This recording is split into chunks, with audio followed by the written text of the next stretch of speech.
I think the biggest issue is always money, and and I think that's a false notion, simply because most chaplains are volunteers from the community.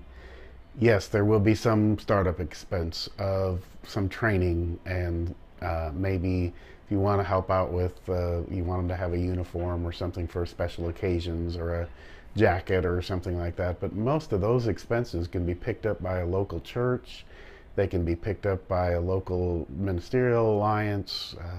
So there really isn't that expense built into the chaplaincy program. It's something that can be handled locally without going into the budget of the police department or the sheriff's department at all. Let me just ask you some naive questions that I don't know the answer to. I would have thought by now that there would have been this momentum that police chaplain programs would have grown and grown and gotten stronger. And it seems to be kind of like ebb and flow. Is there a reason why that is? I think part of that is a lot of places have not had a chaplaincy program, and other agencies have come in, like the Department of Human Services, and they offer these victim assistant personnel, and which is fine. This is great. We can work together with those groups. But once something is in place, it usually, as we know in just about any field, it gets entrenched. And if there's not a chaplain program, they're entrenched in that idea that there isn't going to be one. And sometimes it takes new blood, maybe a new chief or a new sheriff or a new county judge or something like that, to get the ball rolling again. Or just enough outcry from the community to say, we want this and we would like you to implement it for us now. Tell me the difference between a human services. Is that what you call it? A victim assistant victim person. Assistance, I'm sorry. So victim assistance program and a chaplaincy. Why do I want one over the other? I don't think you want one over the other. I think you want both. The chaplain provides for the spiritual and emotional needs of the person immediately in the worst possible circumstances they can find themselves in. Where a victim assistance person comes in and is able to put some actual things in place for them, maybe counseling in place for them, or maybe they can some type of reparation for a situation where maybe they need housing immediately or something like that, and that person can step in and do that for you. But the chaplain and the victim assistance person should work together hand in hand to do the very best for the people of the community. So a chaplain is better for that acute, immediate need situation where there's been a death, or where there's been a serious incident or a serious accident, where the chaplain can bring that emotional and spiritual care to people right away, within just a few moments of the event taking place. We're listening to sirens right now. Give me an idea of if this is they're going to a terrible accident. How does a chaplain fit into that? I mean, what is it that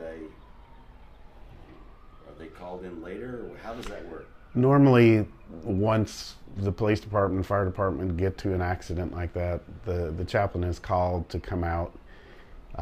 We find out the information about the person that's deceased, and we find out where they live, and we go to the home to talk to whoever's family members are there, if there are any there. We don't find anybody at home. We do our best to find out where the next of kin is. Maybe they're at work, maybe they're out of town on vacation or business, but we try to track somebody down from the family that we can get that information to as quickly as we can. When you have a notification at a department that doesn't have a police chaplain, who is it done by? Normally it's one of the police officers that does it. I would think that they would do anything. I would think that would be something that they would want to offload as quickly, and after doing one, they would just be begging for a chaplain. I don't understand.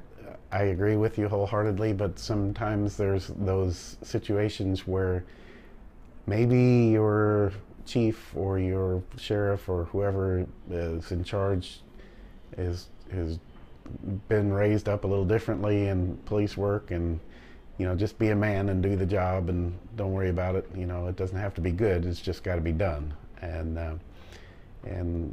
there somebody from the community will take care of those people after you leave. And is there a way that by having the officer do it, you are maybe you're obviously taking their mind off of their job a little bit?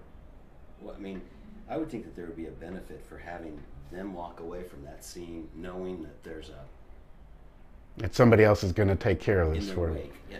And I always, and I think most chaplains do this, and most departments do this, an officer goes with the chaplain to make the notification, simply because there's some stuff that we don't know, and as a chaplain, and the police officer might be able to answer, like, where was the card towed to, and did you get his computer out of the back seat, and that kind of thing, that I wouldn't know that information. But then, once that notification is made and those initial things are taken care of, then the deputy is free to move on and go back to work, and we'll take care of the rest of the stuff that needs to be done. But with a sense of maybe a little bit more of a completion. Right. Because they don't have to worry about that. We're going to take care of the family. I mean, obviously, if you're in police work, you are a helper. That's your personality. You're a rescuer kind of person. And you want to see what's best for the community, and you want to see what's best for these individual people. So to be able to go and know that the chaplain's going to make sure that family's notified, that somebody's there to take care of that person after everybody's gone, and that there's going to be follow-up work with the family, and there's going to be people checking in on that person. It really is nice to know that, and they can then move on to the next part of whatever has to take place, investigation-wise, or just accident reconstruction stuff, and not have to worry about the person anymore. We'll take care of the person for them.